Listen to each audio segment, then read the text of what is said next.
الحمد لله نحمده ونستعينه ونستغفره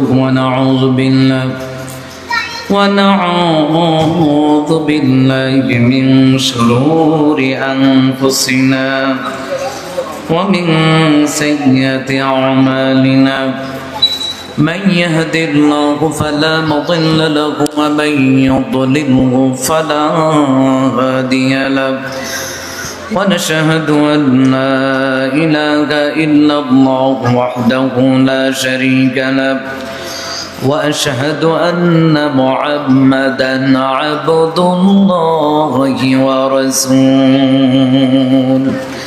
صلى الله عليه وسلم الذي أرسله بالحق بشيرا ونذيرا وداعيا إلى الله بإذنه وسراجا منيرا فقد قال الله تعالى في كلامه المجيد وفي فرقانه العميد أعوذ بالله من الشيطان الرجيم بسم الله الرحمن الرحيم اقرأ باسم ربك الذي خلق الإنسان من علق اقرأ وربك الأكرم الذي علم بالقلم علم الإنسان ما لم يعلم صدق الله العظيم. وقال النبي صلى الله عليه وسلم طلب العلم فريضة على كل مسلم ومسلمة رواه البيهقي أو كما قال عليه الصلاة والسلام. وقال تعالى إن الله وملائكته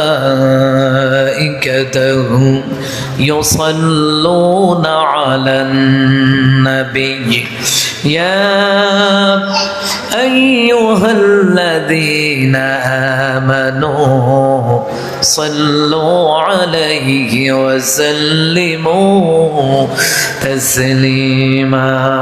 اللهم صل على سيدنا مولانا محمد وعلى آل سيدنا مولانا محمد.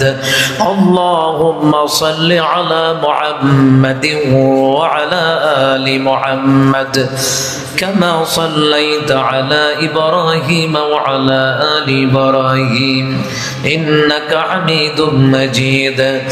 اللهم بارك على محمد وعلى آل محمد كما باركت على إبراهيم وعلى آل إبراهيم إنك حميد مجيد. الحمد لله.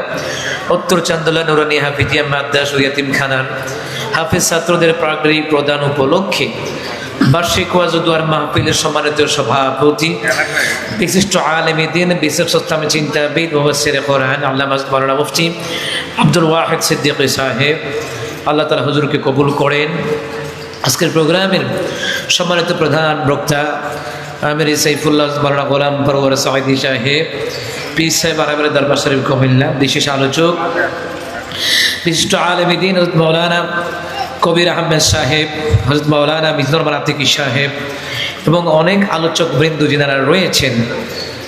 এশারের নামাজের আগে যদি আলোচনা করতে বিশিষ্ট আলেম দ্বীন হযরত মাওলানা গোলাম সাদেক চৌধুরী সাহেব, কথা বলে হযরত মাওলানা আলমগীর হোসেন সাহেব, হযরত মাওলানা ওলিউল্লাহ সাহেব, হযরত মাওলানা ওবাইদুল্লাহ সাহেব কথা বলে হযরত মাওলানা আখতারুজ্জামান, আরও কথা বলে হযরত মাওলানা ওসমান গনি এবং আরও কথা বলেছেন বিশিষ্ট আলেমে দ্বীন, আমার প্রিয় স্নেহের আদরের ছোট ভাই মাওলানা ফৈজুল্লাহ ফাহিম ভাই।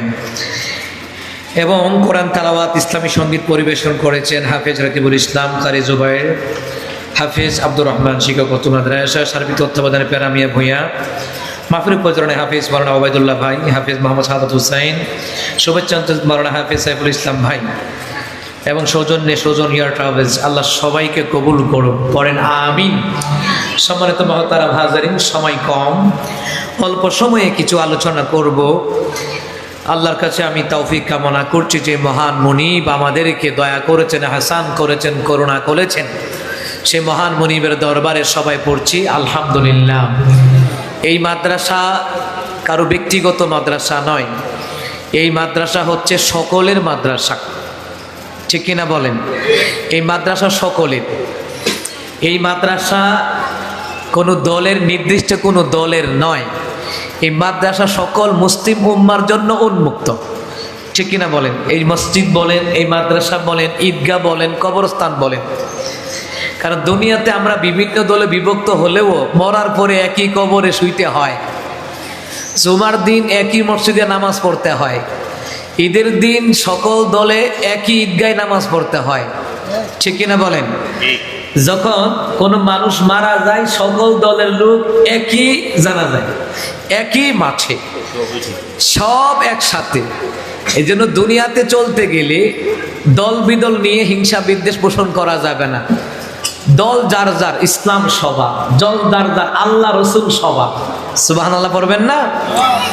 এই জন্য এই মাহফিল সকলের, এই মাদ্রাসা সকলের। এই জন্য সকলের দায়িত্ব এই মাদ্রাসার দিকে নজর দেওয়া, কারণ এখানে শ্রেষ্ঠ গ্রন্থ আল কোরআন শিক্ষা দেওয়া হয়। এখানে আমি আপনাদের সম্মুখে সূরা আলাকের প্রথম 5টি আয়াত আমি তিলাওয়াত করেছি। প্রথম 5টি আয়াত নবী আলাইহিস সালামের উপরে সর্বপ্রথম আল্লাহ তাআলা ওহী করেছেন হেরা গুহায়। নবী আলাইহিস সালাতু ওয়াস সালাম যখন ধ্যানমগ্ন হয়েছিলেন, তখন আল্লাহ তাআলা তার হাবিবুল্লাহর উপরে এই সূরা আলাকের প্রথম 5টি আয়াত আল্লাহ তাআলা ওহী করেছেন।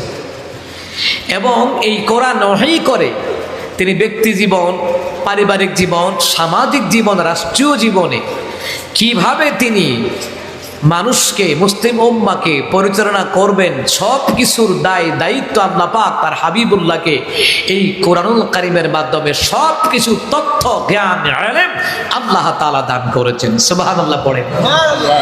আল্লাহ নবী সাল্লাল্লাহু আলাইহি সাল্লাম তিনি যখন কোরআনের ওহী যখন আসতো, নবী আলাইহিস সালাম তিনি বারবার তিলাওয়াত করতেন না।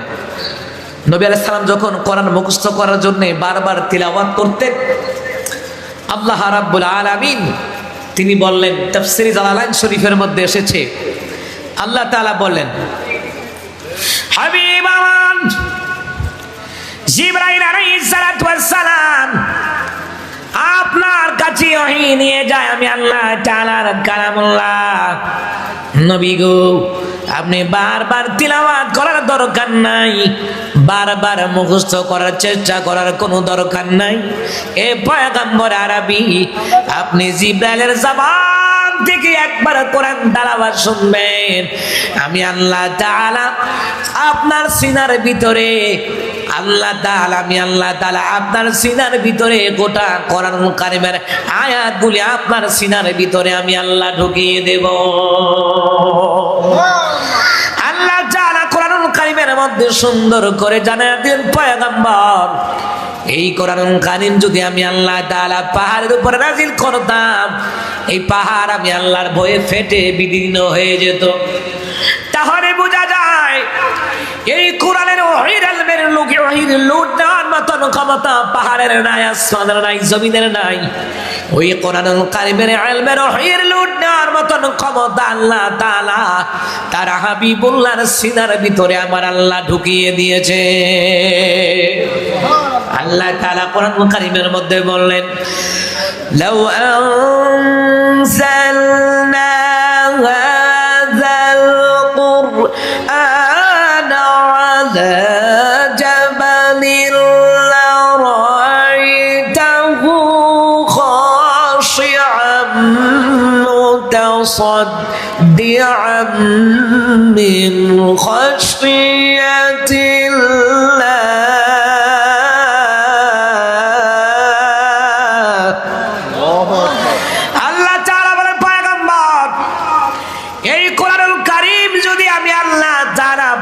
উপরে নাজিল করতাম, আপনি চেয়ে চেয়ে দেখছেন এই পাহাড় আমি আল্লাহর ভয়ে পেটে বিলীন হয়ে যেত। এই মুসলমান ইমানদারেরা, ওই কোরআনুল কারীম আল্লাহ তাআলা তার হাবিবুল্লাহর সিনার ভিতরে লুট নেওয়ার জন্য ক্ষমতাই দিলেন। এই কোরআনুল কারীম ইলমে রহিম লুট নেওয়ার মতন ক্ষমতা আমাদেরও হিম্মত ছিল না, পাওয়ার ছিল না, সামর্থ্য ছিল না।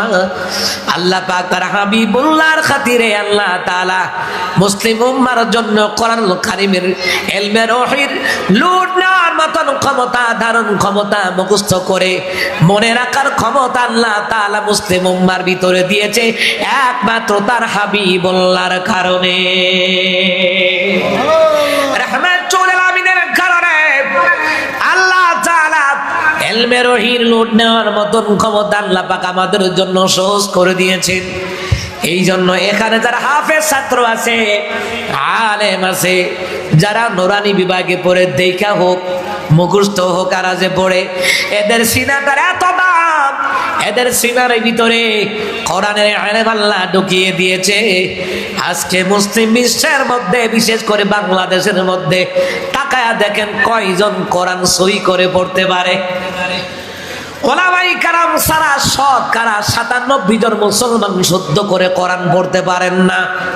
কিন্তু আল্লাহ তাআলা কিয়ামতের ময়দানে যদি হিসাব নেন, হে আমার দুনিয়ার বান্দারা, আমার হাবিবুল্লাহ কোরআনুল কারীমের জন্য কষ্ট করেছে, দাম মোবারক শহীদ করেছে, উহুদের জমিনে রক্ত মোবারক ঝরিয়েছে। হে মুসলমানরা, আল্লাহ তাআলা যদি জিজ্ঞেস করেন, এই প্রশ্নের জবাব দেওয়ার মতন ক্ষমতা বিশ্বের মুসলমানদের কারো ক্ষমতা নাই, ঠিক কিনা? এই জন্য দুনিয়ার জাগতিক শিক্ষার আগে সর্বপ্রথম শিক্ষা হলো কোরআনের শিক্ষা। বলেন কি শিক্ষা? এই ছাত্র ভাইয়েরা বলো কি শিক্ষা? সর্বশ্রেষ্ঠ শিক্ষা হলো কোরআনের শিক্ষা। স্কুল, কলেজ, মাদ্রাসা, ভার্সিটিতে পড়ায় টাকার হিসাব নাই, কিন্তু মাদ্রাসায় পড়াইতে গেলে টাকার হিসাব। এত টাকা দিয়ে কি করবো হুজুরে? মনে হয় যে হুজুরে 1 লাখ টাকা বেতন দেয়। কোরআন শিক্ষার ক্ষেত্রে আপনি টাকার হিসাব করতে পারবেন না। স্কুল কলেজে যখন প্রাইভেট পড়ায় তখন কিন্তু টাকার হিসাব করে না। মাদ্রাসায় পড়াইতে গেলে টাকার হিসাব। তাহলে আল্লাহর কাছে আপনি কি জবাব দিবেন? আপনি টাকার হিসাব করতে গিয়ে আপনার ছেলেরে কোরআন শিখান নাই, আপনার মেয়েকে কোরআন শিখান নাই, আপনি নিজেও তো শিখান নাই। অনেক পিতা মাতা আছে কোরআন পড়তে পারে, পারে না। তা হাসরের ময়দানে তো বলতে পারবেন, আল্লাহ আমার নাতিটারে মাদ্রাসায় পড়াইছি, আমার ছেলেটারে মাদ্রাসায় পড়াইছি, আমার মেয়েটারে মাদ্রাসায় পড়াইছি, আল্লাহ গো আমি তো পারি নাই, আপনি আমার মাফ করে দেন। হ্যাঁ, আল্লাহ এই ওসিলায় মাফ করে দিবে, কিন্তু আপনি নিজেও শিখলেন না। আগে তো মনে করেন 5-10টা এলাকায় দূরে মাদ্রাসায় ছিল, এখন তো বাড়ির কাছে মাদ্রাসা। আমাদের গ্রামে আলহামদুলিল্লাহ 4টা মাদ্রাসা। আমাদের গ্রামে 4টা মাদ্রাসা। তা আপনি চিন্তা করেন, আপনাদের এলাকায় আছে কয়েকটা মাদ্রাসা। এই মাদ্রাসাগুলোর মধ্যে দ্বীনি ইলম শেখানো হয়। কারণ কি? এই মাদ্রাসাগুলি স্কুল কলেজের চাইতেও শ্রেষ্ঠ গুরুত্বপূর্ণ জায়গায় মাদ্রাসাগুলি। কারণ স্কুল কলেজে শিক্ষা গ্রহণ করা ফরজ নয়, মাদ্রাসায় শিক্ষা গ্রহণ করা ফরজ। এখন আপনি বলবেন, হুজুর তাহলে কি স্কুল কলেজ মাদ্রাসায় বাদ দেন, স্কুল কলেজ ভার্সিটি বাদ দিলামও? না, বাদ দেওয়ার দরকার নাই। সর্বপ্রথম আপনার ছেলেকে, আপনার মেয়েকে আগে আপনি কোরআন শিখাবেন, এরপরে আপনি স্কুল কলেজ ইউনিভার্সিটিতে পড়ান, বাধা নাই। আগে আপনি তাদেরকে কোরআন শিখান। আমাদের পরিবার আলহামদুলিল্লাহ আমরা 4 ভাই 3 বোন, আমার বাপ মা সহকারে সবাই কোরআন পড়তে পারে এবং শুদ্ধ করে কোরআন পড়তে পারে। এই জন্য আমাদেরকে সহিহ শুদ্ধ করে কোরআন শিক্ষার এই ফ্যাক্টরি হলো মাদ্রাসা।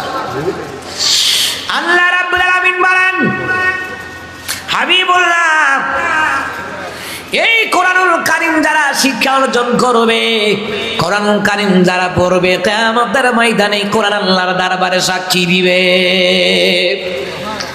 وعن أبي أمامة رضي الله تعالى عنه قال سمعت رسول الله صلى الله عليه وسلم يقول اقرأ القرآن ফাইন্নাহু ইয়াতি ইয়াওমাল কিয়ামাতি শাফিআন লিআসহাবি আও কামা ক্বালা আলাইহিস সালাতু ওয়াস সালাম। নবী আলাইহিস সালামের সাহাবী আবু উমামা রাদিয়াল্লাহু তাআলা তিনি বললেন, আমি শুনেছি পয়গম্বর আরবি বললেন, তোমরা কোরআন তেলাওয়াত করো, কোরআন পড়ো, কোরআন বুঝো, কেন না কিয়ামতের ময়দানে এই কোরআন আল্লাহ রাব্বুল আলামিনের দরবারে তোমাদের জন্য সুপারিশ করবে। এই যে কোরআন শিখানোর ক্ষেত্রে এই ছাত্রদের জন্য যারা টাকা খরচ করে, কমিটি বলেন, প্রবাসী বলেন, ব্যবসায়ী বলেন, শ্রমিক বলেন, যত টাকাই দিয়ে যারা শরীক থাকে মাদ্রাসাগুলি পরিচালনা করে, কিয়ামতের ময়দানে এই মাদ্রাসা আপনার পক্ষে সুপারিশ করে জান্নাতে নেওয়ার ব্যবস্থা করে দিবে। সুবহানাল্লাহ। এবং এই হাফেজে কোরআনগুলি আপনাকে ছাড়া জান্নাতে যাবে না। এই হাফেজে কোরআনগুলি, তলাবুল ইলমগুলি, এই শিক্ষাগুলি এত গুরুত্বপূর্ণ শিক্ষা। কোরআন এবং সুন্নাহর ভিতরে আল্লাহ সুবহানাহু ওয়া তাআলা সমাজ কিভাবে চালাবেন, পরিবার কিভাবে চালাবেন, রাষ্ট্র কিভাবে চালাবেন, আল্লাহ তাআলা সব নিয়ম নীতি কোরআনুল কারীমের মধ্যে দিয়েছেন আল্লাহ পাক। আপনি যত সংবিধান কর, শ্রেষ্ঠ সংবিধান হচ্ছে আল্লাহর কোরআন, নবী আলাইহিস সালামের হাদিস। এর বাহিরে যা আইন পাস করবেন কাম হইতো না। কোরআন দিয়ে যখন আপনি আইন পাস করবেন, নবী আলাইহিস সালামের হাদিস দিয়ে যখন আইন পাস করবেন, সমাজে দুর্নীতি, চাঁদাবাজি, টেন্ডারবাজি, ঘুষখোর, সুদখোর এটি এমনি বন্ধ হয়ে যায় বোকা। এই যে আমাদের এমপি জসিম সাহেব দেখছেন নি, জায়গায় জায়গায় গাঞ্জাখোরারে ধরতে আসছে, মদ যারা এদেরকেও ধরতে আছে। হ্যাঁ, এই পদক্ষেপ নিলে আগামী 1 বছরে সব বন্ধ হয়ে যাইবে। কথা বলেন ঠিক কি না?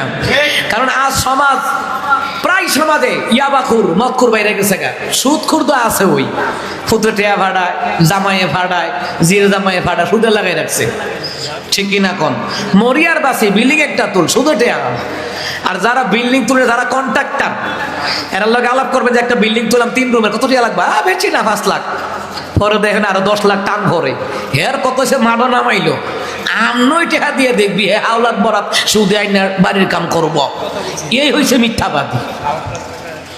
কথা বলেন, যাচাই করে দেখেন, এলাকায় যারা বিল্ডিং করতেছে দেখেন, নামাইবো আপনারে, এর পরে দেখবেন আপনার তেল মজাইব। এই অবস্থা। বিল্ডিং বাড়ি গাড়ি করার প্রতিযোগিতা না, আপনার হালাল টাকা আছে আপনি করেন, সামর্থ্য অনুযায়ী করেন।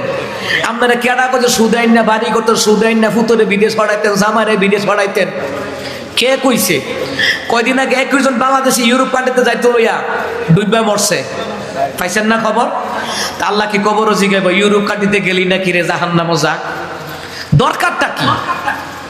হালাল পন্থায় অনেক রাস্তা আছে, আল্লাহ আপনাদের ব্যবস্থা রাখছে। সুবহানাল্লাহ পড়েন। কারণ হালাল ইনকাম ছাড়া, হালাল খাবার ছাড়া কোনো আমল আল্লাহর দরবারে কবুল হবে না। এই তথ্যগুলি জানতে হলে কোরআন আপনাকে পড়তে হবে। আমি যে আয়াতগুলি পড়ছি, আমার যে বিষয়বস্তুটা, এটা হলো পড়তে হবে, পড়াটা ফরজ। আমার আব্বা হইছে এমন, আব্বার কথা হইছে স্কুল কলেজ পড়ে আগে কোরআন শিখো। আগলে দিনে মানুষগুলি এমন আছিল।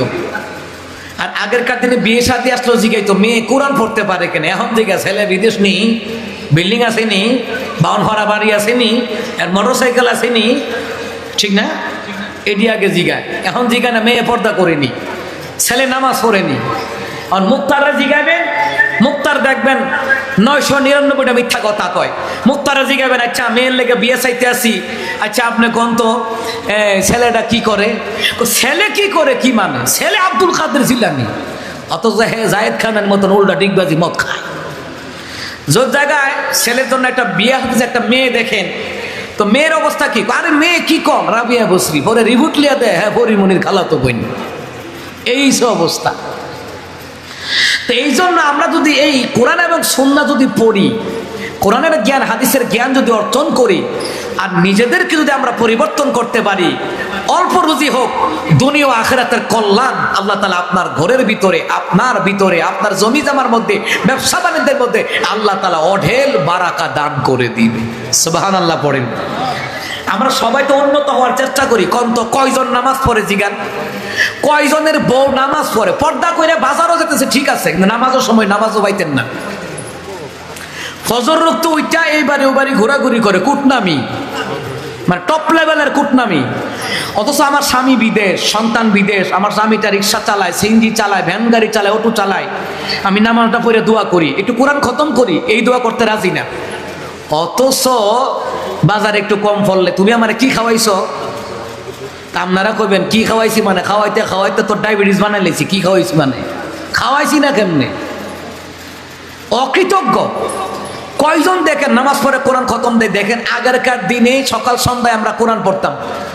আড়াইবাড়ি মাদ্রাসায় গেছি, আব্বার কত ফজর নামাজ পড়ে কোরআন শরীফ পড়বা, পড়ার পরে ক্লাসের কিতাব পড়বা, পড়ার পরে মাদ্রাসায় যাইবা, পিড়াই তো পর্যন্ত। এখন কি বাপ মায় পিটায়? পিড়াইবো কেমনে? এতে গার ধরে, নাহলে ফাঁসিতে মরে যাবো। এরকম কয়েকটা ঘটনা ইদানিং করছে। 6 পরে ফাঁসিতে মরে গেছে, 7 পরে ফাঁসিতে মরে গেছে। বাপ মায় শাসন করতে পারে না। ওই ছোট সময় থাকতে কাঁচাই না নোয়ালে বাস পাকলে করে টাস টাস। শিক্ষক শাসন করলে কিছু গার্জিয়ান আয়া কয় হুজুরের লেগানি ফালি আমার হুজুরে শেষ। এই যেই দিন থেকে এই কথা বাড়িয়েছে ওই দিন থেকে ছেলে মেয়ে বিয়াদব নাম্বার টপ লেভেল বিয়াদব হইছে। আমাদের গার্জিয়ান গিয়ে মাদ্রাসায় কইতো হুজুর গুস্ত ডি আমনের আর ডিডি আমার, ডরে শেষ খাইছে, রেজাল্ট ভালো না করলে খবর আছে। এইভাবে ছেলে মেয়ে যদি আপনারা গিয়ে বলে হুজুর, বলবে যে আব্বা আমার হুজুরে মারছে, মারুক, আরো বেশি করে মারুক, তাকে প্রশ্রয় দিবেন না। কিন্তু গোপনে পার্সোনাল হুজুর কাইসা বলে হুজুর ছেলেটা ভয় পায়, থাক। বুঝেন নাই কথাটা? হের সামনে যদি আপনি হুজুরে গাইলেন, এত হুজুরে মানত না। আপনি কোরআন শিক্ষার ক্ষেত্রে সন্তানকে আপনি ছাড় দিতে পারবেন না। যদি আপনি ছাড় দেন হাসরের ময়দানে এই সন্তান আপনাকে জাহান্নামে নিতে ছাড় দিবে না। এই সন্তান আপনার বিরুদ্ধে কথা বলবে। আল্লাহ তাআলা সূরা হামিম সাদা ফুসসিলাত ওই সূরার ভিতরে আল্লাহ তাআলা বলছেন, আল্লাহ তাআলা বলেন ওয়াকালাল্লাযীনা কাফারু রাব্বানা আরিনাল্লাযীনি আদাল্লানা মিনাল জিন্নি ওয়াল ইনস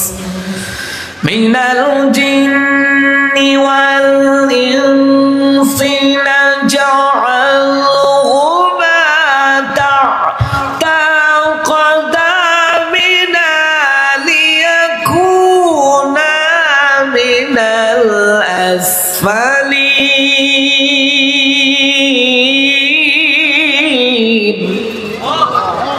আল্লাহ তাআলা বলেন কিয়ামতের ময়দানে অস্বীকারীরা কাফেররা আপনার সন্তান পর্যন্ত বলবে আল্লাহ বাপ মারে দেখায়া দাও, যেই বাপ মা আমারে গোমরাহ করছে, নামাজ শিখায় নাই, কোরআন শিখায় নাই। এ বাবু দুনিয়ার নেতা নেত্রীকে শিখায়া দাও, যারা আমাদেরকে গোমরাহ করেছে, পথভ্রষ্ট করেছে, মিথ্যা ওয়াদা দিয়েছে। আল্লাহ তাআলা জিনদেরকে দেখায়া দাও, যারা আমাদেরকে দুনিয়ায় গোমরাহ করেছে, পথভ্রষ্ট করেছে। আল্লাহ তাআলা হাসরের ময়দানে আজকে তাদেরকে আমাদের সামনে দেন, তাদেরকে পায়ের নিচে ফেলে পিষে ফেলবো। লিয়াকুনা মিনাল আসফালিন, যাতে করে তারা অপমানিত হয় আর লাঞ্ছিত হয়। আপনার সন্তান আপনার বিরুদ্ধে হাসরের ময়দানে কথা বলবে, আল্লাহ যে বাপ মা নামাজ শিখাবার গুরুত্ব আমাদেরকে দেয় নাই, কোরআন শিখায় নাই, ইসলামের রীতিনীতি শিখায় নাই, তোমার বন্ধু নবীদের আদর্শ আমাদেরকে শিখায় নাই, জাহান্নামে যাবো যেহেতু বাপ মানে সারা যাইতাম না, ওদেরকে নিয়ে যাবো এবং এদেরকে পায়ের গোড়ালি দিয়ে পিষে পিষে অপমান করে তারপরে জাহান্নামে যাবো। তো সন্তানকে মায়া করে তো আপনি শিখান নাই। আচ্ছা ডাক্তার যদি মায়া করে, ওনারে অপারেশন করাইলে ফ্যাটটা কাটন লাগবো, এই মায়া করলে কি বলেন রুগীটারে বাঁচানো যাইব? বলেন বাঁচানো যাইব? আচ্ছা আমার আব্বার যখন কুমিল্লা মন হসপিটালে কিডনির অপারেশন হয়েছে, 2টা কিডনি 3টা অপারেশন হয়েছে, তো ডাক্তারে বলতেছে কাইটটা করাইলে কষ্ট বেশি, ল্যাপারোস্কোপি দিয়ে করাইলে মানে ঢুলা করে ছিদ্র করাইলে কষ্ট কম। এরপর সন্তান আব্বার যেন কষ্ট না হয়, টাকা বেশি যাক, আব্বার যেন কষ্ট না হয়। তো যদি এর চেয়ে বেশি মায়া করি, থাক ছিদ্র করানো লাগবো, তো আব্বা কষ্ট পাইব, তার দরকারই নাই। তো আব্বার পেটে পাথর হয়েছে 2.5 কেজি, সবজি পাথর। আমার মোবাইলে এখনো আছে, স্মৃতি হিসাবে রাখছি, 2.5 কেজি পাথর। আচ্ছা এখন মায়া কইরা আব্বার কষ্ট হইব দেখা মায়া করে অপারেশন করাইলাম না, কন উনি টিকবো নি? কথা কনে টিকবো নি? আর টিকলেও কষ্ট পাইব নি? কষ্ট পাইব, প্রচুর কষ্ট পাইব। তা আপনি যে আপনার সন্তানকে শাসন না কইরা, আপনি যে শাসন না কইরা তার মায়া কইরা কইরা আপনি স্কুলে মাদ্রাসায় পাঠান নাই, দিনী প্রতিষ্ঠানে পাঠান, মায়া করছেন, থাক দরকার নাই। তো বড় হলে কামাই করে খাওয়াইবো, কিন্তু কবরে বলে যে আমার জাহান্নামও নিব। আপনি মায়া করে যে দিনই শিক্ষাটা দিলেন না, আমার রাসূল সাল্লাল্লাহু আলাইহি ওয়াসাল্লাম শিক্ষা দিলেন না, এই যে মায়া করে তারও ধ্বংস করলেন, নিজেও ধ্বংস হইলেন। তাকেও জাহান্নামের অধিবাসী বানালেন, নিজেও জাহান্নামের অধিবাসী হইলেন। হাসরের ময়দানে যদি আপনি দিনে আলেম শিক্ষা দেন, হাসরের ময়দানে বলতেন পারবেন, আল্লাহ আমি পারি না, আমার নাতিটারে পড়াইছি, আমার ছেলেটারে পড়াইছে, আমার মায়াটারে পড়াইছে। আল্লাহ মসজিদের মাদ্রাসার লোকের সম্পর্ক ছিল, মাদ্রাসায় টাকা দিতাম, মসজিদে টাকা দিতাম, দিনী প্রতিষ্ঠানে টাকা দিতাম, আল্লাহ এগুলোর সাথে আঞ্জাম দিয়ে থাকতাম, আল্লাহ এই খাতিরে মাপ দেন। হ্যাঁ আল্লাহ মাপ দিব, কিন্তু কোনো সন্তানকে আপনি কোরআনের শিক্ষা ছাড়া রাখবেন না। তাকে কোরআন হাদিসের ইলম অবশ্যই আপনি শিখাবেন। এটা পড়া ফরজ, স্কুল কলেজে পড়া ফরজ না, মাদ্রাসায় দ্বীনি ইলম শিক্ষা গ্রহণ করানো এটা আল্লাহ ফরজ করে দিয়েছেন। এই শিক্ষাটা দিয়া এরপরে কলেজে পড়াইয়েন, বিদেশে পড়াইয়েন, ডাক্তার বানাইয়েন, ইঞ্জিনিয়ার বানাইয়েন, বিসিএস ক্যাডার বানাইয়েন, এফসিপিএস এফআরসিপিএস করে ডাক্তার বানাইয়েন। আগে কোরআনের শিক্ষাটা শিখান, কারণ এই কোরআনের শিক্ষা অর্জন করে সে পৃথিবীর যে কোনো জায়গায় যাবে, অন্তত সে নাস্তিক হইতো না। কথা বলে ঠিক কিনা? আল্লাহ রাব্বুল আলামিন বলেন, ইকরা বিসমি রাব্বিকাল্লাযী খালাক, পড়ুন আপনার প্রভুর নামে, যেই প্রভু আপনাকে সৃষ্টি করেছেন। এই হুকুমটা আল্লাহ তাআলা তার হাবিবুল্লাহকে সরাসরি দিয়েছে। নবী আলাইহিস সালাম হেরা গুহায় গেলেন, 3 দিন ধ্যানমগ্ন হয়ে থাকলেন। এমনি কে যেন নবী আলাইহিস সালামের সিনার সাথে সিনা লাগায়া চাপ দিয়েছে আর বলছে, ইকরা বিসমি রাব্বিকাল্লাযী খালাক, খালাকাল ইনসানা মিন আলাক, ইকরা ওয়া রাব্বুকাল আকরামুল্লাযী আল্লামা বিল কলাম, আল্লামাল ইনসানা মা লাম ইয়ালাম। এই কথা বলার পরে নবী বললেন, আমি পড়তে জানি না। একবার, দুইবার, 3বার বললেন। বলার পরে যখন আবার চাপ দিয়ে ছেড়ে দেওয়া হলো, এবার নবী আলাইহিস সালাম জবান মুবারক দিয়ে সূরা আলাকের 5টি আয়াত নবী আলাইহিস সালাম তিলাওয়াত করা শুরু করে দেয়। নবী আলাইহিস সালামের উপর যখন প্রথম ওহী হয়, এই ওহীটা বড় ওজন, খুব ভারী, খুব লোড। এই লোড বহন করার মতো পৃথিবীর কারো ক্ষমতা নাই। নবী আলাইহিস সালাম কাঁপতে কাঁপতে 7000 ফিট উপরে হেরা গুহা থেকে নেমে আম্মা খাদিজাতুল কুবরা রাদিয়াল্লাহু তাআলার কাছে আসলেন। নবী আলাইহিস সালাম বলেন, খাদিজা রে, খাদিজা রে, খাদিজা, কম্বল দিয়ে আমাকে জড়িয়ে ধরো, কম্বল দিয়ে আমাকে আঁকড়ে ধরো রে খাদিজা। খাদিজা রে, আমি বদই বাঁচব না রে খাদিজা। আম্মা জান খাদিজা রাদিয়াল্লাহু তাআলা তিনি বলেন, পয়গম্বর কে বলেছে আপনি বাঁচবেন না? আপনি তো মানবতার নবী, আপনি তো পয়গম্বর আরবি রাহমাতুল লিল আলামিন। এ পয়গম্বর কে বলেছে বাঁচবেন না? দুনিয়ায় আপনি কারো ক্ষতি করেন নাই, দুনিয়ায় আপনি কাউকে গালমন্দ করেন নাই, দুনিয়ার জমিনে আপনি বিধবা নারীকে আশ্রয় দেন, ইয়াতীমদেরকে খাবার দেন, অসহায়দেরকে আপনি জায়গা দেন। নবী গো, কে বলেছে আপনি বাঁচবেন না? নবী বললেন, খাদিজা রে, আমার গায়ে ধরে দেখো। জ্বর। নবী কাঁপতে কাঁপতে আম্মা জান খাদিজার সান্ত্বনা দিলেন, পয়গম্বর চিন্তা করবেন না, কি হয়েছে আমাকে বলেন। এবার আম্মা জান খাদিজা রাদিয়াল্লাহু তাআলা তিনার কাছে পয়গম্বর আরবি বলেন, খাদিজা রে, হেরা গুহায় যাওয়ার পরে কে যেন আমাকে 3টা চাপ দিয়েছে, 5টা বাক্য আমাকে শোনায়া দিয়েছে।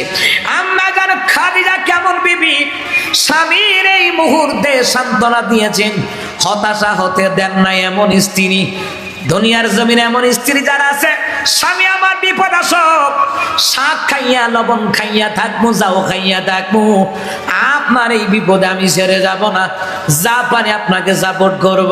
দুনিয়াতে যেই নারীরা স্বামীর কথা মতো চলে, পর্দা করে, নামাজ পড়ে, শরীরের হেফাজত করে, স্বামীর অনুমতি ছাড়া কোথাও যায় না, ঈমান আমল করে, কিয়ামতের ময়দানে ওই নারীদের জন্য আল্লাহ তাআলা 8টা জান্নাতের দরজা আমার আল্লাহ খুলে দিবে।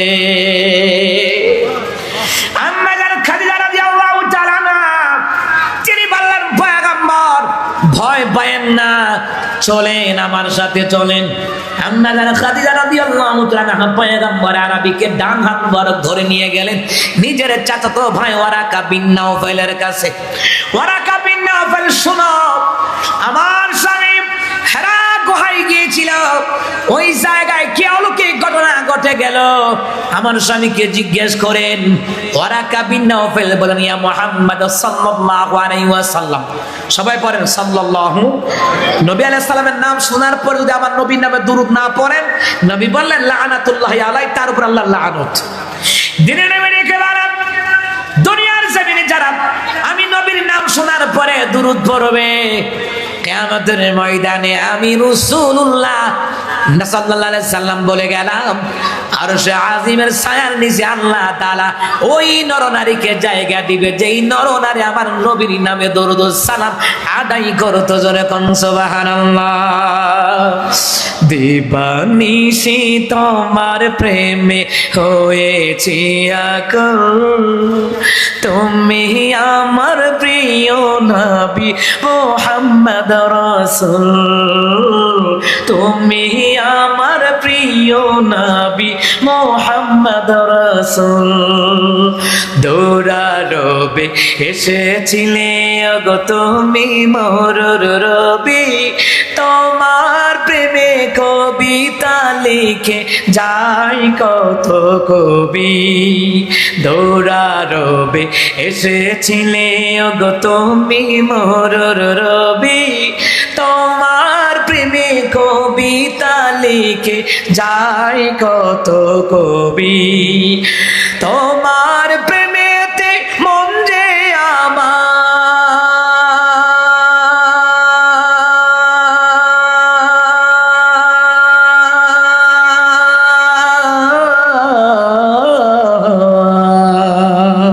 তোমার প্রেমেতে মন যে আমার দিওয়ানা বেকুল, তুমি আমার প্রিয় নবী মুহাম্মদ রাসূল, তুমি আমার প্রিয় নবী মুহাম্মদ রাসূল। সুবহানাল্লাহ পড়েন। রাসূল সাল্লাল্লাহু আলাইহি ওয়াসাল্লামের প্রেমে দুরূদ পড়তে কার্পণ্য করবেন না। যে ব্যক্তি বেশি বেশি দুরূদ পড়ে, দৈনিক যদি 300 বার দুরূদ পড়ে ঘুমায়, তার যাবতীয় সকল সমস্যা আল্লাহ তাআলা দূর করে দিবে, এমনকি রেনের সমস্যা থাকলেও। কিয়ামতের ময়দানে নবী আলাইহিস সালাম বললেন, আমি তাদেরকে সবার আগে আগে সুপারিশ করব যারা আমি নবীর নামে বেশি বেশি করে দুরূদ ও সালাম আদায় করত।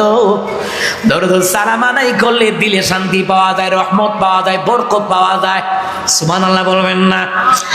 মুসলমান ইমানদাররা, সংক্ষেপ করে বলি, নবী আলাইহিস সালাতু ওয়াস সালাম কি ওয়ারাকা বিন নাওফালকে মুহাম্মদ সাল্লাল্লাহু আলাইহি সাল্লাম হেরা গুহায় আপনার সাথে কি কি ঘটনা ঘটেছে আপনি আমাকে বলেন। নবী আলাইহিস সালাম বিস্তারিত ঘটনা বললেন। বলার পরে ওয়ারাকা বিন নাওফাল বলেন, ইয়া মুহাম্মদ সাল্লাল্লাহু আলাইহি ওয়াসাল্লাম, হেরা গুহায় যেই চাপ দিয়েছে আপনি কি তারা দেখেছেন? বলে না। কিভাবে চাপ দিয়েছে, কি বাক্যগুলি বলেছে আমাকে একবার শোনান। দিনের নবী আমার ওই সূরা আলাকের প্রথম 5টি আয়াত তিলাওয়াত করে শোনালেন। ইকরা বিসমি রাব্বিকাল্লাযী খালাক, খালাকাল ইনসানা মিন আলাক, ইকরা ওয়া রাব্বুকাল আকরামুল্লাযী আল্লামা বিল কলম, আল্লামাল ইনসানা মা লাম ইয়ালাম। ওয়ারাকা বিন নাওফাল কা মুহাম্মদ, এটা কোন জাদুকরের জাদু নয়, কোন কবির কবিতা নয়। এই বাক্যগুলি যে বললেন, এই বাক্যগুলি হলো স্বয়ং কালামুল্লাহ, এইগুলি হচ্ছে আল্লাহর কালাম। এই জন্য নবী আলাইহিস সালামের মেয়ের জামাতা আলী রাদিয়াল্লাহু তাআলা তিনি বলেন, আমার যখন মনে চায় আমি মাওলার সাথে কথা বলবো, তখন আমি আলী কোরআন তেলাওয়াত নিয়ে বসে যাই। এখন ঘরের মধ্যে কোরআন তেলাওয়াত নাই, রহমত নাই, বরকত নাই। আগেরকার দিনের মা বোনেরা সকাল সন্ধ্যায় কোরআন তেলাওয়াতের পরে তারপরে রান্না বান্না বসাইতো। এখন তো রান্না বসাই জোহর শেষ, খাইতে খাইতে আসর শেষ, থাল বাসন মাজতে মাজতে মাগরিব শেষ। জিগান জিগান এলাকা যারা আছে, জিগান নামাজের খবর নাই, অথচ ধনী হওয়ার চিন্তা করে, অথচ সফলতা পাওয়ার চিন্তা করে। যে আল্লাহ ধনী বানাইবো, যে আল্লাহর কাছে ধন ভান্ডার, যে আল্লাহ আপনার উন্নতি করব, ওই আল্লাহর ইবাদত বাদ দিয়ে আপনি কোন ধনী হইবেন? যার কাছে ধন ভান্ডার তিনারে বাদ দিয়ে দিলেন। আরে ধন ভান্ডার পাওয়ার দোয়া আছে তো, আপনি সাজদায় গিয়ে দোয়া করেন, রব্বি ইন্নী লিমা আনজালতা ইলাইয়া মিন খায়রিন ফাকির, দোয়া করেন, আল্লাহ আপনাকে ধন সম্পদ দিবে। দিবে না কে বলছে? দিবে, আল্লাহ তাআলা দিবে। আপনি বলেন আল্লাহ তো আমার কিছু দেয় না, দেওয়ার জন্য কি করছেন, কি আমলটা করছেন? সূরা বাকার শেষের দুইটা আয়াত আছে, নবী আলাইহিস সালামের শেষের দুইটা আয়াত যে সকাল সন্ধ্যা তিলাওয়াত করবে, আল্লাহ তার মনের আশা পূরণ করে দিবে, আর তার জীবনে উন্নত সফলতা পাওয়ার জন্য আল্লাহ যথেষ্ট হয়ে যাবে। সুবহানাল্লাহি ওয়া বিহামদিহি। ভাইয়ের আমার, বাবার আমার, এইটা হচ্ছে কালামুল্লাহ, আল্লাহ তাআলার কালাম। এইবার ওয়ারাকা বিন নাফেল বলল, মুহাম্মদ, যেই লোকটা আপনারা চাপ দিয়েছে এটা দুনিয়ার কেউ নয়, এটা মুসা কালিমুল্লাহর কাছে যেই লোকটা ওহী নিয়ে আসতো ওইটার নাম হলো হযরতে জিবরাইল। ওই জিবরাইল আপনার কাছে ওহী নিয়ে আসতেন।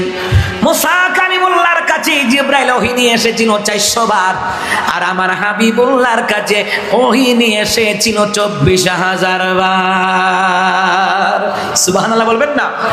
আমার নবীর যেই দিন ইন্তেকাল হবে রে, ওই দিন শুধু জিবরাইল নয়, আজরাইলও কান্না করেছিল, জিবরাইলও কান্না করেছিল। জিবরাইল কান্দে আর কয়, পয়গম্বর, আজকের পরে আর কোনোদিন আপনার কাছে ওহী নিয়ে আর আসা হবে না। জিবরাইলের মতন ফেরেশতা কান্দে, কঠোর স্বভাবের ফেরেশতা আজরাইল, মালাকুল মউত আজরাইলও কান্না করেছিল। আমার হাবিবুল্লাহর জান মোবারক কবজ আমি আজরাইল করা লাগবে রে। আজরাইলও কান্না করেছিল, জিবরাইলও কান্না করেছিল। এ মুসলমান ইমানদারেরা, ওই পয়গম্বর আরবিকে জিবরাইল আলাইহিস সালাম তিনার কাছে এসেছেন 24,000 বার, কোরআনের ওহী নিয়ে এসেছেন 24,000 বার। এই নবী আলাইহিস সালামের কাছে ওয়ারাকা বিন নাফিল বলল, এ মুহাম্মদ সাল্লাল্লাহু আলাইহি সাল্লাম, আমি তাওরাতের হাফেজ, জবরের হাফেজ, ইনজিলের হাফেজ, আমি জিবরাইলকে কেমনে চিনলাম? আমি তাওরাতের হাফেজ, জবর কিতাবের হাফেজ, ইনজিল কিতাবের হাফেজ, তাওরাত জবর ইনজিল পয়রা আমি চিনেছি এটা হলো জিবরাইল। আপনি ভয় পাওয়ার কোনো কারণ নাই। এইবার ওয়ারাকা বিন নাফিল বলল, খাদিজা রে, খাদিজা, তোমার স্বামীরে একা কোথাও ছেড়ে দিও না। তোমার স্বামী মুহাম্মদ যেই দিন থেকে কোরআন দিয়ে কথা বলবে, ওই দিন থেকেই তোমার স্বামীর বংশের লোকেরা তোমার স্বামীর বিরুদ্ধে চলে যাবে। আপনি সমাজে আছেন, আমরা যারা ইমাম খতিব আছি, শহরে বন্দরে দেশে গ্রামে, কোরআন হাদিসের ভিতরে যখন আমরা হক কথাটা বলবো অনেকে গায়ে মাখে, কিন্তু আল্লাহ রাসূলের প্রেম যদি আপনার মধ্যে থাকে, বরঞ্চ আপনি বলবেন যে না, হুজুরে ঠিক বলছে, আমরা সংশোধন হওয়ার দরকার। ঠিক কিনা বলেন? এই কথাটা বলা উচিত না? এই কথাটা বলা উচিত। নবী আলাইহিস সালাম বলেন, এতদিন ওয়ারাকা বিন নাফিল বলে, এতদিন যারা মুহাম্মদকে আলামিন বলেছে, ওই আলামিন বলা ব্যক্তিগুলি যখন কোরআন দিয়ে তোমার স্বামী দাওয়াত দিবে রে, সবাই তোমার স্বামীর বিরুদ্ধে চলে যাবে। আমার রাসূল যখন কোরআন দিয়ে দাওয়াতি কাজ শুরু করলেন, নিজের বংশের লোকেরা, রক্তের লোকেরা ওনার বিরুদ্ধে আচরণ করলো, পাগল বললো, জাদুঘর বললো, পণ্ডিত বললো, কত কিছু বললো রে। এরপরও রাসূলুল্লাহর মনকে সান্ত্বনা দেওয়ার জন্য আল্লাহ তাআলা সূরা ইউনূসের মধ্যে বললেন, ওয়ালা ইয়াহজুনকা কাউলুহুম ইন্নাল ইজ্জাতা লিল্লাহি জামিআ। আল্লাহ তাআলা হাবিব, এই কোরআনের দাওয়াত দেওয়ার কারণে কাফের বেঈমানরা আপনাকে গালি দেয়, কটাক্ষ করে, ষড়যন্ত্র করে, তাদের কটাক্ষ করা, ষড়যন্ত্র করা, গালি দেওয়া আপনার অন্তরকে যেন ব্যতীত করতে না পারে। আপনি বলেন, ইন্নাল ইজ্জাতা লিল্লাহি জামিআ, নিশ্চয়ই সমস্ত ইজ্জতের মালিক হলাম আমি আল্লাহ। আচ্ছা, আমরা যারা সমাজে আছি, বিভিন্ন দলের, আমাদের শত্রু নাই? আমরা যত আল্লাহর ওলি, শত্রু নাই? এই যে যারা এখানে দলের লোক আছে, তারা কি শত্রু নাই? রেজালের শত্রু নাই? আকরাম ভাইয়ের শত্রু নাই? আমার নাই? আপনারও আছে, শত্রু আছে। এই শত্রু থেকে বাঁচতে হলে আল্লাহুম্মা ইন্না নাজআলুকা ফি নুহুরিহিম ওয়া নাউযু বিকা মিন শুরুরিহিম, এই দোয়াগুলি পড়বেন। শত্রুর অনিষ্ট থেকে আল্লাহ তাআলা নিশ্চিতভাবে আপনাকে বাঁচায়া দেবে। সুবহানাল্লাহ বলেন না? আপনি বলবেন কেমনে বাঁচাবে? তাফসীর রসুল কিতাবে লেখে আল্লাহ ফেরেশতা দিয়ে বাঁচাবে। সুবহানাল্লাহ বলতেন না? লাহু মুআক্কিবাতুম মিন বাইনি ইয়াদাইহি ওয়া মিন খালফিহি ইয়াহফাযুনাহু মিন আমরিল্লাহ।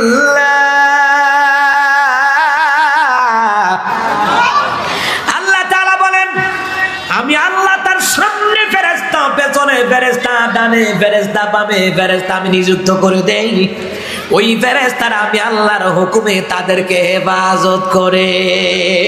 আমরা অনেক বিপদ থেকে বেঁচে যাই। কে বাঁচায়া দেয়? আল্লাহ বাঁচা দেয়। কার মাধ্যমে? ফেরেশতার মাধ্যমে বাঁচায়া দেয়। ভাইয়ের আমার, বাবার আমার, এ মুসলমান ইমানদারেরা, এইবার ওরা কাবিন নফল বলার পরে আম্মাদার খাদিজা আমার নবীরে পাহারা দেয়। যেহেতু আমার হাবিবুল্লাহর উপরে এবারে কোরআনের ওহী এসেছে, কোরআন দিয়ে যখন দাওয়াত দেওয়া শুরু করলো, শত্রু বেড়ে গেল। আবু জাহেল বেড়ে শত্রুতা চরম পর্যায়ে শত্রুতা পোষণ করলো। আবু লাহাবের স্ত্রী পর্যন্ত কাফের বেঈমানেরা সবাই এবার আম্মাদার খাদিজা আমার নবীরে পাহারা দিয়ে দিয়ে রাখে। দিনের রেখে বলে, আমার খাদিজা যতদিন দুনিয়ার জমিনে বেঁচে ছিল রে, কোন কাফের বেঈমান আমার উপরে আক্রমণ করবে তো দূরের কথা, আমার দিকে চোখ রাঙায়া তাকাবার সাহস পায় নাই। এইটার নাম আম্মাজান খাদিজা। আর আমার দেশের খাদিজার খবর কি? স্বামীর বিপদ দেখলে বাইর জায়গা। করোনার বছর দেখছেন, জামাই বিদেশ চাইতেছে। করোনার বছর দেখছেন না, বউ ফলাই গেছে, বাপ মাও ফলাই গেছে। হ্যাঁ, এরপরে আবার কিছু বেডিয়াইতের বাপ মা নাই, বাপের বাড়ি নাই, জামাইরে তরকারি দে টুডার মধ্যে সামিজ বানছে, বাইন্দা 10 হাত দূর থেকে জামাইরে তরকারি দে। করোনা ধরলি বা করোনা, যে করোনারে ডরায় কিন্তু করোনার আল্লাহরে ডরায় না। কথা কোন দেখেন, করোনারে ভয় পাইছে, কোন আল্লাহরে ভয় পায় না। দুনিয়াতে যদি একটা করোনা দিয়া সব আলাদা হয়ে জায়গা, তা হাসরের ময়দানে আপনি কি কইরা ভাবেন যে আপনার সন্তান আপনার আপন হইব, আপনার বউ আপনার আপন হইব, আপনার পাড়া প্রতিবেশী আপনার আপন হইব? কেমন হইব? হ্যাঁ, কারা হবে? যারা নামাজি, আল্লাহওয়ালা, নবীওয়ালা, এদের লগে সম্পর্ক রাখতে পারলে হাসরের ময়দানে নাজাতের উসিলা হবে। সুবহানাল্লাহ পড়েন। আলেমদের সাথে, হক্কানি পীর মাশায়েখের সাথে সম্পর্ক রাখতে পারলে, এই মাদ্রাসা মসজিদের লগে সম্পর্ক রাখতে হলে হাসরের ময়দানে নাজাতের উসিলা হবে। সুবহানাল্লাহ পড়েন। ভাইয়ের আমার, বাবার আমার, আম্মাদার খাদিজা রাদিয়াল্লাহু তাআলা আনহা আমার নবীকে পাহারা দিয়ে দিয়ে রাখে রে। আবু জাহেল মাঝে মধ্যে গরিব বইলা আমার নবীরে পর্যন্ত কটাক্ষ করত। গরিব স্বামীর বিয়ে করলা, খাদিজা শুনলাম তুমি নাকি বিয়ে করলা। হ্যাঁ, বিয়ে করেছি। তোমার স্বামী গরিব, এইটারে তুমি কেমনে করলা? কিন্তু আমার নবী গরিব নয়, আমার নবী হচ্ছেন দুনিয়া ও আখিরাতের বাদশা। মনে রাখবেন, আমার রাসূল সাল্লাল্লাহু আলাইহি সাল্লাম গরিব নয়। কারণ ওয়াজে বেরোজের কিতাবের মধ্যে আসছে, আল্লাহ তাআলা বলেন, হাবিব জিবরাইল যাও, আমার হাবিব যদি বলে শুধু উহুদ পাহাড়ের দিকে ইঙ্গিত করবে, গোটা পাহাড় আমি হাবিবের প্রেমে স্বর্ণ দিয়ে আমি আল্লাহ ঢালাই করে দিব। সুবহানাল্লাহ বলবেন না? আমার রাসূল গরিব নয়, দুনিয়া ও আখিরাতের বাদশা পয়গম্বর আরবি। এ মুসলমান ইমানদাররা, এইবার আম্মাদার খাদিজা রাদিয়াল্লাহু তাআলা তিনি বললেন, আবু জাহেল রে, আগামীকাল রাতের বেলা আমার বাসায় দাওয়াত। আমার বাসায় দাওয়াত। আবু জাহেলের দাওয়াত পাইছে, আম্মাদার খাদিজার ঘরে দাওয়াত পাইছে, খুশি। তা আবু জাহলকে তার সাঙ্গপাঙ্গদেরকে বলতেছে, এই খাদিজার ঘরে কিন্তু আগামীকাল রাতে দাওয়াত। তো হে সাঙ্গপাঙ্গরা তো হে ছিটারি বুঝে, মিয়া তুমি রাত দিন আবু জাহেলের, তুমি রাত দিন মুহাম্মদ সাল্লাল্লাহু আলাইহি ওয়াসাল্লামের বদনাম কও, খাদিজার স্বামীর বদনাম কও, আর তোমারে খাদিজা দাওয়াত দিছে। নিশ্চয়ই তোমার কারণ ছাড়া দাওয়াত দেয় নাই। খাদিজা কিন্তু বুদ্ধিমতী। সুবহানাল্লাহ বলতেন না? কিতাবের মধ্যে লিখে আমার খাদিজা রাদিয়াল্লাহু তাআলা শুধু বুদ্ধিমতী নয়, তিনি হলেন তাহেরা, তিনি হলেন জান্নাতের সুসংবাদ প্রাপ্ত। সুবহানাল্লাহ বলবেন না? আল্লাহ তাআলা বলেন, জিবরাইল রে যা আমার হাবিবুল্লাহর কাছে যা, আমার সালাম বলে দে, আর বলে দে আমি আল্লাহ তাআলা খাদিজার সালাম দিলাম। 2 নম্বর খাদিজার জন্য আমি আল্লাহ তাআলা জান্নাতুল ফেরদাউসের ভিতরে আমি আল্লাহ একটা ঘর বানায়া রাখলাম। হে মুস্তাফা আম্মাদার খাদিজা রাদিয়াল্লাহু তাআলা দাওয়াত দিন আবু জাহেলকে। আবু জাহেল তার সাঙ্গ পাঙ্গ লইয়া দাওয়াতে আসলেন। দাওয়াতে আসিয়া আম্মাদার খাদিজা মেহমানদারি যা করার সব কিছু করলেন। এই খেয়াল করেন, মেহমানদারি করার ক্ষেত্রে যা যা দরকার, এই জন্য মেহমানদারির ক্ষেত্রে কৃপণতা করবেন না, যা পারেন আপ্যায়ন করবেন। আর একটা কথা বলি, ছেলের বাবা মেয়ের বাবা এলাকায় অনুষ্ঠান করে করে না, কিছু লোকের খাইচ্ছত খারাপ, বাজারও গিয়া কয় অমুকের বাইর গেছিলাম দাওয়াত, ডিম বোনাটা মজা হইছে, দইটা বেশি কড়া হয়ে গেছে, মাংসটা বেশি জাল দেওয়া লাইছে, রুসটা একবারে মাটি মাটি, এ খাইচ্ছত সাইরা দেন। কালকেও আমার আম্মা কইতেছে আমার ফুতের খানার লেগে জীবনে কখনো চিন্তা করি নাই, আমার কথা বলতেছে আমার ভাইদের লগে, আমার ফুতে জীবনে কার বাইর দাওয়াত খাইছে, মজা হইছে না তিতে হইছে জীবনে মুখটা শুনছি না। আমার শাশুড়ি পর্যন্ত বাড়িতে গেলাম, প্রায় 12 দিন ছিলাম, বুঝছেননি কথাটা। এই জন্য যে যতটুকু খাওয়াবে বলবেন আলহামদুলিল্লাহ, দেখছেন না আলহামদুলিল্লাহ। ভাই আপনি যদি বলেন খানাটা মজা হইছে না, এই হইছে সে হইছে, মেয়ের বাপটা জান দিয়ে চেষ্টা করছে খাবারটা মজা হইতো, ওনার কষ্ট লাগবো নি? ছেলের বাবা তার কষ্ট লাগবো না? এই জন্য বলবেন আলহামদুলিল্লাহ, আল্লাহ আমার রিজিকে যতটুকু রেখেছেন ততটুকু খেয়েছে আলহামদুলিল্লাহ। না খাইছে তো খাইছে, ডাবল খাইছে, দাওয়াত দিতে একজন আরো 3 জনে লইয়া গেছে, এরপর ওকে খানা মজা হইছে না, তো মজা না হলে 3 জনে মিলে খাইছো কি রে? কথা কয় না, মজা না হলে 3 জন মিলে খাইলা কেমনে? বেটার খানা তো শর্ট পরাই লাইছো, আবার মজা হইছে না, এইগুলি কখনো করা যাবে না। এই জন্য মানুষ দাওয়াত দেওয়া বন্ধ করে লাইছে। দেখেন এলাকা যা আগে যেমনি যাই যখন করেও না, খাওয়াইয়া সন্তুষ্ট করতে না, মজা হয়েছে আর পরে করবো বাবা খাট্টা ভালো হয়েছে, যে কবে খানা ভালো হয়েছে না তুই গিয়ে একদিন রাইন্দা দেখিস। এইসব মানুষ অকৃতজ্ঞ। ইমাম সাদি রহমতুল্লাহ তিনি বলে আল্লাহর অলিরা ওনাদের জীবনীগুলি পড়ে দেখেন, আল্লাহর অলিগণ বলতেন যে তোমাকে কথা দিয়ে উপকার করে তার কৃতজ্ঞতা স্বীকার করো, আর খাওয়াইয়া ভরাইয়া এরপরে তো কৃতজ্ঞতা স্বীকার করে না। আচ্ছা আচ্ছা ঠিক আছে। তো ভাইয়েরা আমার, যেহেতু এলাকায় দাওয়াত টাওয়াত অনুষ্ঠান হয়, আমাদের এলাকায় হয়, সবার জায়গাতেই জীবনে কোনোদিন ছেলে মেয়েদেরকে শিখাবেন, কোনোদিন খানার বদনাম করবি না, বলবেন আলহামদুলিল্লাহ। ভাইয়ের বাদ গেছি, বোনের বাড়িতে গেছি, খালার বাদ গেছি, শ্বশুর বাদ গেছি, আলহামদুলিল্লাহ খাওয়াইছে যথেষ্ট আলহামদুলিল্লাহ। জীবনে খানার বদনাম করবেন না, করবেন আপনার রিজিক থেকে আল্লাহ রিজিক কাইটা দিবে। আর যদি আলহামদুলিল্লাহ বলেন আল্লাহ রিজিক আল্লাহ আপনার জন্য বরাদ্দ করে দিবে, সুবহানাল্লাহ বলবেন না? আম্মা জানে খাদিজা দাওয়াত কি বুঝলেন? দম্বার গোশত সুন্দর করে রান্না বান্না করলেন। আম্মা জানা খাদিজার বাড়িতেও কাজের লোক ছিল, খাওয়া দাওয়া করাইয়া আবু জাহেল তার সঙ্গ পাঙ্গ করে, বুঝেন না, খাওয়ার পরে কিটা করে কুড়িমুড়ি দেয়, হ্যাঁ টাইগার দেয়, 7 আপ দেয়, মজু দেয়, আর ঘরে দই আসেনি দেয়, আরো 2 কাপ দেয়, বাইত নিয়াম তোর বাবির লেগিয়া, শরীরটা ভালো না খাইতো, বাজারও গীতা দোহানো নাই, এটি মানুষের খাইছ। ওনার দাওয়াত দিছে 300 জনের লোকের আইটেম করছে, তা আপনি যে আবার কইতেছেন বাড়ি তোর বাবি শরীর বলা না, তো হিডারেই ফাটাতেন খাইয়া যেত, আপনি সুস্থ, আপনি আইছেন গিরতেন। এরকম করে অনেকে টানও ফরাইলা, দাওয়াত দিছে একদম যায় 3 জন, যারা দাওয়াত দিছে সে যাইব, বাকি আরো লগে 3 জন কেন? এই জন্য অনেক আগুলাম এখানে বলে যায় ডাকাইতে চুরের মতন, খাইয়া আইয়া ডাকাইতের মতন, বিনা দাওয়াতে যাইতে নাই, দাওয়াত দিলে যাইবেন। খাওয়া দাওয়ার পরে আম্মা জান খাদিজা বলতেছেন চাচা যাইবেন গা?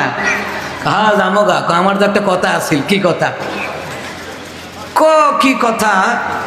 গতকাল যে বললেন আমার স্বামী গরিব, কেন বলছেন কম? এই তো আবু জাহেল কয় থাক ছাইড়া দাও না, কয় না ছাড়বো না, স্বামীটা আমার যেমনই হোক তিনি হচ্ছেন সাইয়্যিদুল আম্বিয়া নূরে মুজাসসাম মুহাম্মাদুর রাসূলুল্লাহ সাল্লাল্লাহু আলাইহি সাল্লাম, আমার শ্রেষ্ঠ স্বামী, পৃথিবীর শ্রেষ্ঠ স্বামী, কুল কায়নাতের ভিতরে আল্লাহর পরে যেই নবীর মর্যাদা, সুবহানাল্লাহ বলবেন না? হ্যাঁ আবু জাহেল, আমার স্বামীকে তুমি গরিব বললে ঠিককারে দিয়েছো, তুমি সাক্ষাৎ করে আবু জাহাল তোমার সঙ্গ পাঙ্গর আছে রে, আমি খাদিজার জাগতিক যত সম্পদ গুলি আছে সব সম্পদ গুণে আমি আল্লাহ রাসূলের প্রেমে আমি দান করে দিলাম। আবু জাহেল রে এইবার বলো ধনীকে, বললে এবার তো ধনী রাহমাতুল লিল আলামিন তোমার স্বামী। এইবার আম্মা জান খাদিজা কাজের লোকদেরকে ডাক দিলেন, কাজের বুয়া বুঝেন তো, কাজের মহিলা, কাজের মহিলা সবাই আসলো। আসার পরে বললো আয় আমার বাড়ির ভিতরে কামরা আছে, কামরার ভিতরে ঢুইকা দেখ কতগুলা স্বর্ণের বস্তা আছে, স্বর্ণের বস্তা বের কর। 1 মণ 2 মণ নয় 40 মণ স্বর্ণের বস্তা বার করিয়া আম্মা জান খাদিজা কয় আবু জাহেল রে এই স্বর্ণের বস্তাগুলি পর্যন্ত আমি আল্লাহ নবীর প্রেমে দ্বীন ইসলামের জন্য আমি দান করে দিলাম। সুবহানাল্লাহ বলবেন না? এখন তো অনেক প্রবাসী মা বোনদের স্বর্ণ অলংকার আছে, যাকাত কিন্তু দেয় না। আমার দেশে অনেক কোটিপতি আছে, যাকাত দেয় না। ওই 50 টাকার গামছা, 200 টাকার লুঙ্গি, 300 টাকার শাড়ি শেষ। যাকাত আইছে হের 10 লাখ, যাকাত দিছে 2 লাখ টাকা, বাকিটি হে নিজেই খাইতেছে। হারাম, আপনার জন্য হারাম। বাংলাদেশে যতগুলি ধনী আছে, পয়সাওয়ালা আছে, যার যার এলাকায়, সারা দেশের দরকার নাই, যার যার এলাকায় যারা পয়সাওয়ালা আছে তারা যদি যার যার এলাকায় যাকাতের টাকাটা বন্টন করে দেয়, বিশ্বাস করেন 5 বছরের মাথায় গরিব থাকবে না। আবার কিছু লোক গরিব হয় খাইচ্ছতে, টাকা দিছেন, যাকাতের টাকা মুড়াইয়া দিছে, 10,000 টাকা দিছে এক নেতা, হ্যাঁ নিয়ে সুদে লাগাইলিস। হাজারো ঘটনার সাক্ষী আমি নিজে কত জায়গায় দিছি, বড় খবর লেগে দিয়ে সুদে লাগা। আমি কি আর ইতান দিয়ে দিতাম না? দিলে মাদ্রাসায় দেবো, এতিম আছে, অসহায় আছে, এদেরকে দেন, বাচ্চা দেন। কোনো সুদখোরকে যাকাত দিবে না। গরিব কি এর গরিব? তো গরিব বলে সুদ খায়, গরিব বলে সুদে টাকা লাগায় কেমনে? বোঝা গেছে তার চলার সামর্থ্য আছে। কি কথা কি বুঝাইতে পারলাম না? হারাম যেটা হারাম, এটা হারাম বলা লাগবে। আপনি আমারে পছন্দ করেন আর না করেন, হারাম যেটা হারাম বলতে হবে, হালাল যেটা হালাল এটা মানতে হবে। কি কথা ঠিক আছে নি? আম্মা জান খাদিজা সব স্বর্ণগুলি দান করে দিলেন, ইসলামের জন্য দান করে দিলেন। এখন আপনারা বলবেন হুজুর আমরা কি সব দালাইতাম না? আপনি যখন নিসাব পরিমাণ সম্পদের মালিক হবেন, ওই সম্পদ থেকে আপনি দান করবেন। 1 লাখ টাকা আপনি 2,500 টাকা দিবেন বা স্বর্ণ জাকাত। 7 ভরি স্বর্ণ হলে টাকার হিসাব করিয়া লাখে 2,500 টাকা জাকাত যাসি পুঙ্খানো ভাবে দিবেন, পারলে আরো বাড়ায়া দিবেন। মুসলমান রে, যদি এই দান সদকা না করা হয়, সামর্থ্য অনুযায়ী জাকাত না দেওয়া হয়, আল্লাহ তাআলা নামাজের পাশাপাশি জাকাতের কথা বলে তো আকিমুস সালাহ ওয়া আতুজ যাকাত, নামাজ কায়েম করো, জাকাত দাও, এটা ফরজ বিধানকার।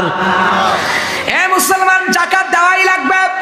এলাকায় মহিলা মাদ্রাসা আছে, হাফিজি মাদ্রাসা আছে, নুরানি মাদ্রাসা আছে, এই জায়গাগুলির মধ্যে আপনি দান করবেন। যদি দান না করেন, আল্লাহ একটা না একটা উসিলা দিয়ে আল্লাহ আপনারে গরিব বানায়া দেবে।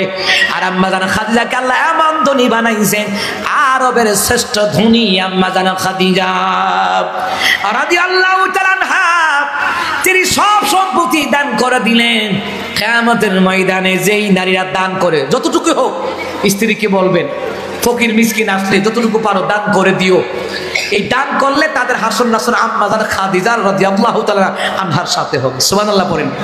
আর আমরা যারা পুরুষ আছি, আমরা যদি দান করি, উসমান গনির সাথে আমার নবীর সাথে হাসর নাসর হয়ে যাবে। সুবহানাল্লাহ পড়েন। সূরা আন-নিসার তাফসীরের মধ্যে এসেছে, আল্লাহ তাআলা বলেন দুনিয়াতে ওয়া মান ইউতিউল্লাহা ওয়ার রাসূল ফাউলাইকা মা'আল্লাযীনা আন'আমা আল্লাহু আলাইহিম মিনান নাবিয়্যিনা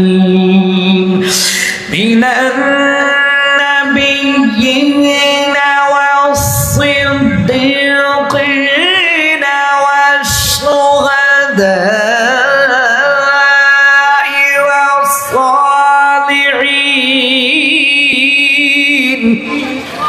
আল্লাহ তাআলা বলেন, আল্লাহ রাসূলুল্লাহ যারা করবে যাদেরকে ওই সকল নিয়ামত প্রাপ্তকারীদের সাথে আল্লাহ জান্নাত দিবেন, 1 নাম্বার জান্নাতে তার সঙ্গী হবে পয়গম্বর। সুবহানাল্লাহ বলেন। 1 নাম্বার আপনারা বন্ধু হবে জান্নাতের ভিতরে আমার রাসূলুল্লাহ এবং পয়গম্বর, 2 নাম্বার সিদ্দিকিন, 3 নাম্বার শুহাদায়ে কারাম, 4 নাম্বার আমালুস সালেহ নেককার ব্যক্তিবর্গরা জান্নাতের ভিতরে আপনার সঙ্গী হবে হক্কানি পীর মাশায়েখ যাদেরকে ভালোবাসতেন। এই জন্য যারা দান সাদাকা করে 1 নাম্বার তার সম্পদ পবিত্র হয়, 2 নাম্বার আল্লাহ সম্পদ বাড়ায় দেয়, 3 নাম্বার আল্লাহ তাআলা তার ধনী বানায়া দেয়। দান করে কেউ ভিক্ষুক হয় না। সূরা বাকারা তাফসীরের মধ্যে আছে দান গোপনও করবেন প্রকাশ্যও করবেন।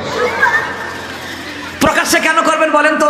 বলেন প্রকাশ্যে কেন করবেন? এই জন্য করবেন, কিছু লোক আছে রাস্তাঘাটে দোকান পাড়ে ডাইন হাতে বিড়ি বাম হাতে চা খায় আর কয় এইবারে টেহা আছে, টেহা তো মনে দেয় না। এই জন্য কিছু দান প্রকাশ্য করবেন। যারা হিংসুক আপনার বিরুদ্ধে লেগে আছে ওরা জানুক যে আপনি দান করেন। দ্বিতীয়ত মানুষ যেন উৎসাহিত হয় এই জন্য আপনি দান করবেন। 2টা কারণে প্রকাশ্যে দান করবেন। গোপনে দান উত্তম, প্রকাশ্যে দান উত্তম। গোপনে প্রকাশ্যে যারা দান করবে আল্লাহ পাক তাদের সমস্ত গুনাহগুলি আল্লাহ মাফ করে দিবে। সুবহানাল্লাহ বলবেন না? এই যে জুমার দিন আপনারা মসজিদে দান করেন না, 5 টাকা হোক 10 টাকা হোক দেন তো, আল্লাহ বলছেন হ্যাঁ এই দান সাদাকার দ্বারা আল্লাহ তার গুনাহ মাফ করে দেয়। সুবহানাল্লাহ বলবেন না? এই দান সাদাকার দ্বারা আল্লাহ তার জন্য জান্নাতে ঘর বানায় দেয়। সুবহানাল্লাহ বলবেন না?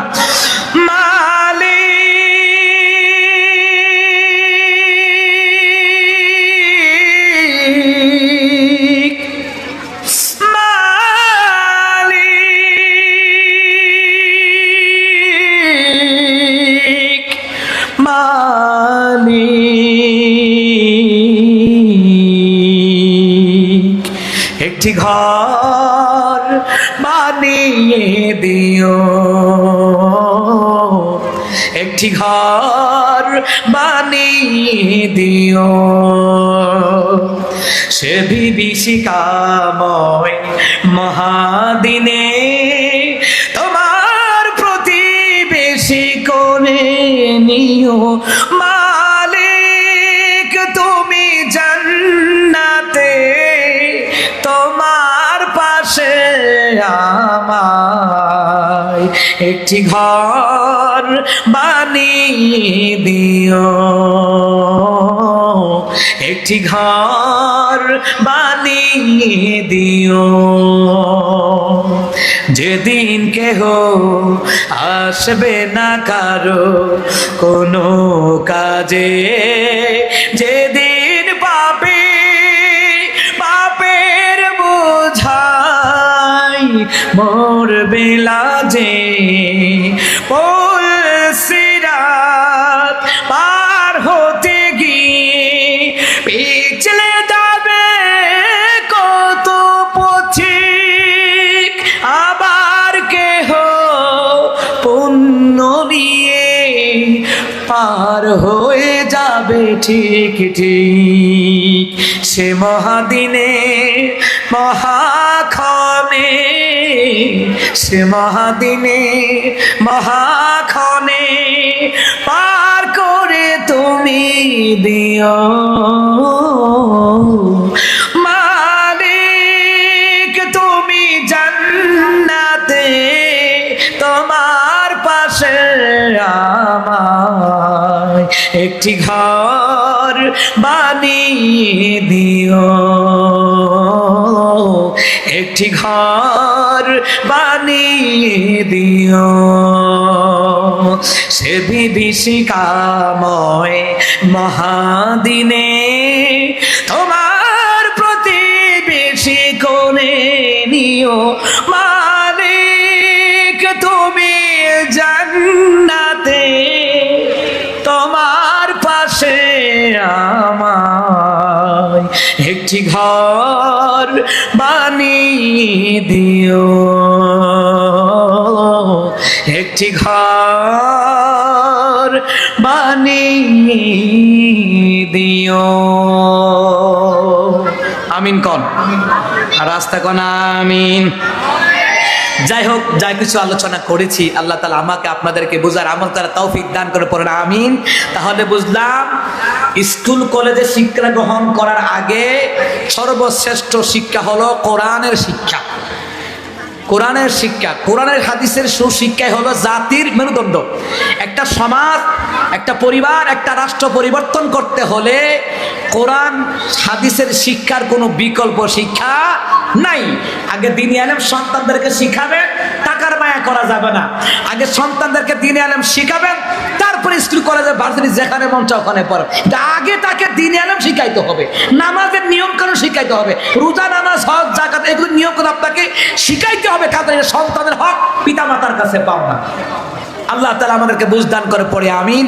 হাযা মা ইনদাল্লাহ ইনদাল্লাহ সুবহান রাব্বিকা রাব্বিল ইজ্জাতি আম্মা ইয়াসিফুন ওয়া সালামুন আলাল মুরসালিন ওয়ালহামদুলিল্লাহি রাব্বিল আলামিন। আসসালামু আলাইকুম ওয়া রাহমাতুল্লাহি ওয়া বারাকাতুহু।